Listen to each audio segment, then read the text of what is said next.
Hey guys, welcome to another video from Historic Militaria. Today we're going to be looking at a Mauser large ring hammer from about 1900, and this is one of the first of the milled panel guns that they made after they transitioned from the Flatside guns.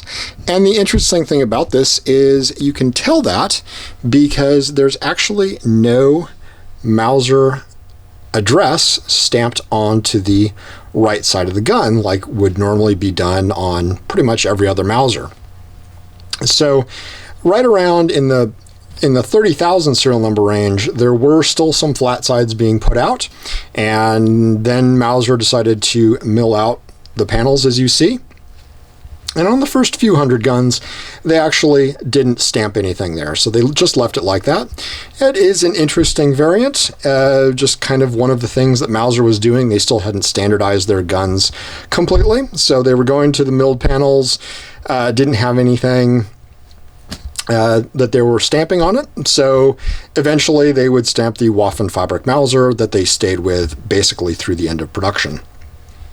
Again, you've got your standard wide serrated grips with really nice light wood that you'll see on some of these sometimes, and just really nice fit and finish with nice factory varnish on those.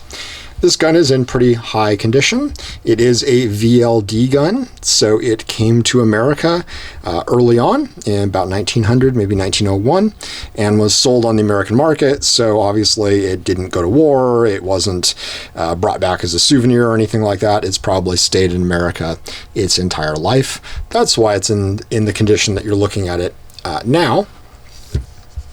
Also, it's just got the nice fire blue with your long extractor, a lot of fading there, which is pretty typical of these, and your Mauser chamber marking, which is standard, with your 1,000-meter rear sight. Pretty much all these are going to have 1,000-meter rear sights in the 30,000 serial number range. That was pretty typical of Mauser. They really didn't do a lot of 500 meters then. Cut for a shoulder stock, of course, with your serial numbers repeated multiple times. And this one is in the late 30,000 range, so I believe 30,900, with your VLD mark, and everything else being standard as you would expect on this gun. So just kind of an interesting little variant, little sub-variant of the large ring hammer gun, something that they were doing early on.